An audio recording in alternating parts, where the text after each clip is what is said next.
5. The end of the story. Yes! And the bedpost was his own. The bed was his own. The room was his own. Best and happiest of all, the future was his own, to change his life in. I will remember the past and think of the future, repeated Scrooge as he jumped out of bed. God bless you, Jacob Marley, and God bless Christmas. In his excitement, he found it difficult to speak. His face was still wet from crying. Here are my bed curtains, he cried delightedly. They aren't stolen, and I'm alive. Those were only shadows of things that may be. The future will be different. I know it will.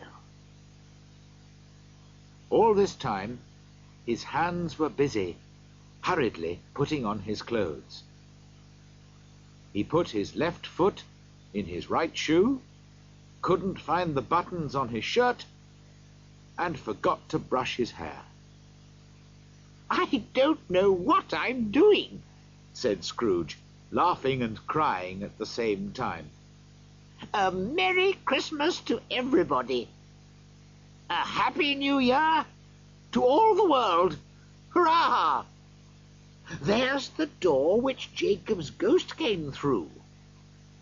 There's the corner where the ghost of Christmas present sat. There's the window where I saw the travelling ghosts. It's all true. It all happened. Ha, ha, ha, ha! Really, for a man who hadn't laughed for so many years, it was an excellent laugh. The father of a long line of excellent laughs. I don't know what day of the month it is, said Scrooge. I don't know how long I've been with the spirits. I don't know anything. I'm just like a baby. Never mind. I prefer being a baby. Hurrah! Just then, he heard the church bells ring out louder than he'd ever heard before.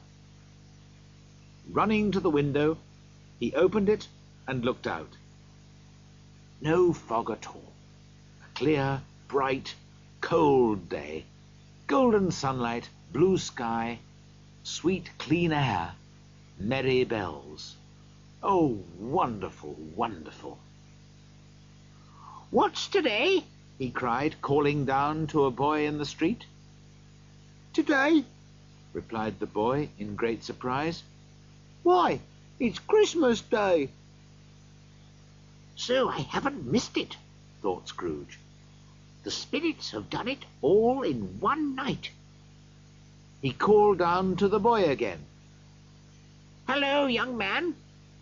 Do you know the meat shop at the corner of the next street? Of course I do, replied the boy.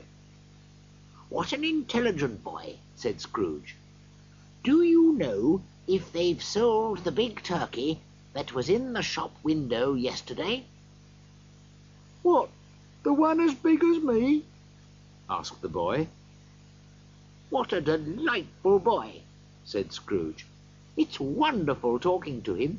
Yes, that's the one. It's still there in the window, said the boy. Is it? Said Scrooge. Well, go and buy it. You don't mean it, cried the boy. I do. I'm serious. Go and buy it, and tell the man to bring it back here. Come back with the man, and I'll give you a shilling. Come back in less than 5 minutes, and I'll give you 3 shillings. The boy went off like a bullet from a gun. I'll send the turkey to Bob Cratchit's, laughed Scrooge. He'll never know who sent it. It's twice as big as Tiny Tim. He went on laughing as he wrote Bob's address, gave it to the man with the turkey, and paid for a taxi because the turkey was much too heavy to carry all the way to Camden Town. Now he finished dressing and went out into the streets wearing his best clothes. The town was full of happy, busy people, and Scrooge smiled at all of them.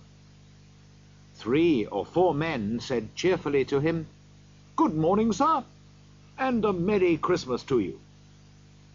Scrooge thought these were the best sounds that he had ever heard. As he was walking, he suddenly noticed one of the comfortable-looking gentlemen who had come to his office to ask for money for the poor. Scrooge went straight up to him, took the old gentleman by both hands, and said, "My dear sir, how are you? A Merry Christmas to you, sir." "Mr. Scrooge?" asked the gentleman, surprised. "Yes, that's my name. I'm very sorry for what I said to you when you visited me yesterday. Will you please—" And he spoke very quietly in the gentleman's ear. "Good heavens!" cried the gentleman. "My dear Mr. Scrooge, are you serious?" "I am. Not a shilling less.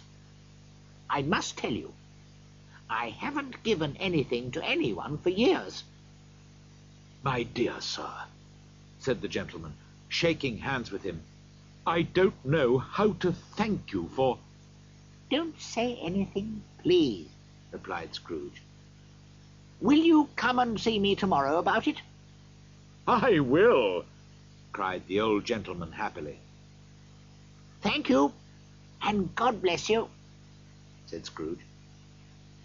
He went to church and watched the people and gave children money for sweets, and discovered that he had never been so happy in his life. In the afternoon, he went to his nephew's house. He passed the door several times before he was brave enough to knock. But at last he did it, and was taken into the sitting-room, where Fred and his pretty wife were waiting for their friends to arrive for dinner. "Fred," said Scrooge, "it's your Uncle Scrooge. I've come to dinner. Will you let me stay, Fred?" Let him stay? Fred almost shook his uncle's arm off. Scrooge felt at home in 5 minutes. Nothing could be merrier. And what a wonderful dinner they had. Wonderful party, wonderful games, wonderful happiness. But he was early at the office next morning. Oh, he was there early. He wanted to catch Bob Cratchit arriving late. And he did. The clock struck 9. No Bob. 1/4 past. No Bob. He was 18½ minutes late when he finally hurried in. Scrooge was sitting with his office door open. "Hello," said Scrooge in his old, hard voice. "What do you mean by coming here so late?" "I'm very sorry, sir," said Bob. "I am late. It's only once a year. We were rather merry yesterday, sir." "Now, I'll tell you what, my friend," said Scrooge. "I'm not going to have this any longer. And so," he continued, jumping off his chair and shaking Bob's hand, "I'm going to pay you twice as much." Bob's face went white. For a second or two, he thought that Scrooge had gone crazy. "A Merry Christmas, Bob," said Scrooge, and it was clear that he meant it. "A merrier Christmas, Bob, than I've given you for a long time. I'm going to pay you well, and help you with your family. And we'll discuss it all this afternoon over a Christmas drink, Bob. Put more wood on the fire at once, Bob Cratchit, and let's be comfortable. Scrooge did everything that he had promised, and more. To Tiny Tim, who did not die, he became a second father. He became as good a friend, employer, and man as anyone in London or in the world. Some people laughed to see the change in him, but he did not care. His own heart laughed inside him, and that was good enough for him.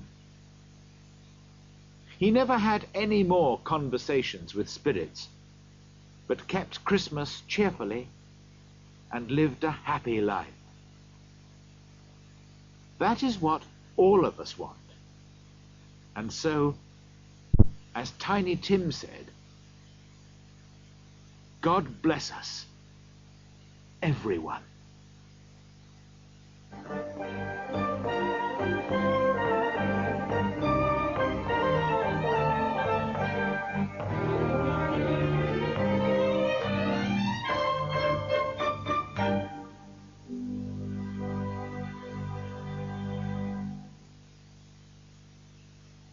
End of side 2.